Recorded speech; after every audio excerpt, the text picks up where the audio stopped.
Rob, there are the 6 finance rules that everyone should know by age 30. Can you walk us through those 6 rules, starting with the 50-30-20 rule? Yes, thanks, Madison. The 50-30-20 rule is basically about budgeting. So it's so key to fiscal responsibility is to basically make a budget so you know where your money is going versus where it went. Right. So you take control of your finances in the front end. But the rule really speaks to the following. 50% go to your needs, like food and rent, most important, of your budget should be about 50%. And 30% to your wants, like vacations or new cars. So you're sort of bracketing your budgeting by percentages. And the 20% rule are for goals, like your savings, take care of your future you, or extra paying down extra debt, et cetera. So it's basically bracketing your 50% of your budget to your needs, 30% to your wants, and 20% to your goals, taking care of your future you. That's the 50-30-20 rule. Okay, love it. And what about the rule of 72? Rule of 72, this is a fun and fascinating one. Basically, it finds out how long it takes when you get a return on your investment for your money to double. So as an example, if you get 10% return on your money, you basically take that 72 divided by that 10% return, and that gives you 7.2 years. So you take 72 divided by the rate of return, whatever that equals, that's the basically how long it'll take for your money to double with that specific rate of return. We just use 10% for that example. Got it. Love it. Everyone wants to double their money. In 7.2 years. Okay, third rule, 3 times to 6 times emergency fund rule. It's basically, we always ask and make certain that our clients or anybody should have an emergency fund, okay? Right. Traditionally 6 months. So 6 months of savings have an emergency fund, rainy day fund for like, let's say a vet bill, or let's say a flat tire or maintenance on your car, or, some other expense, medical expense. So if you have extra reserves, you have that confidence in your cushion, number one. Right. And number two, you're not going into debt or even bad debt, right? Just occurring and accumulating debt, which then just puts you so far behind financially. So do yourself a favor, start off with a personal emergency fund first before you start feeding your savings accounts. And I think it'll serve you well in the future for any unforeseen circumstances, financially speaking. And what about the 300 rule, rule 4? Rule 4 is basically take your current monthly expenses and multiply that amount by 300.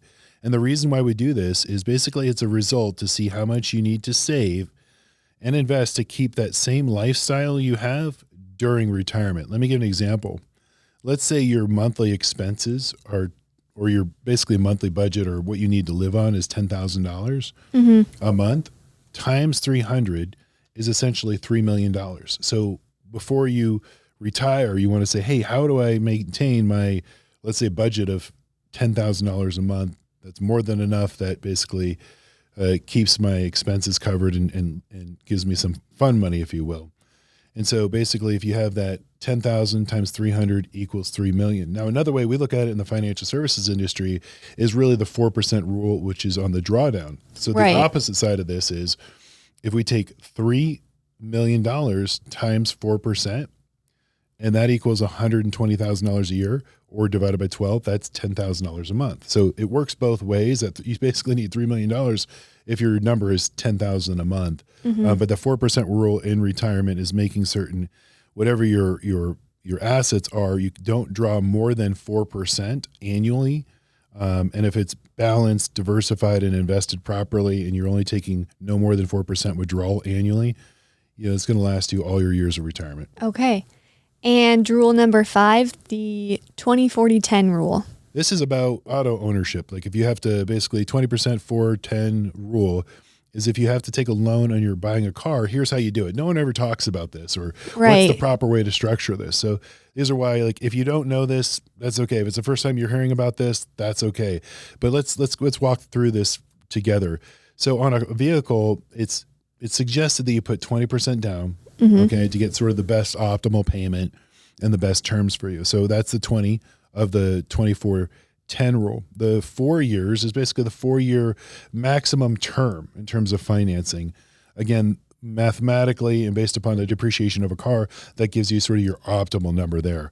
And then 10% is the maximum amount of your gross income that should be going towards your car. So limiting example, and don't forget, most cars are depreciating assets. So that's why you want to stay in those parameters that we just laid out.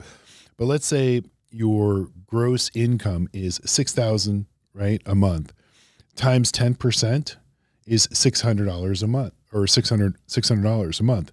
That's your car budget. So basically saying, hey, listen, if I take my monthly gross, 10% of that, in this case, it's $600. You at least know you have a budget built in that's not going to sort of break the bank when you walk in and shop for a car in a dealership or online. So no one really gives you sort of the rule of thumb that helps you keep yourself financially speaking. But that's one it's a good one to know. It's a great rule.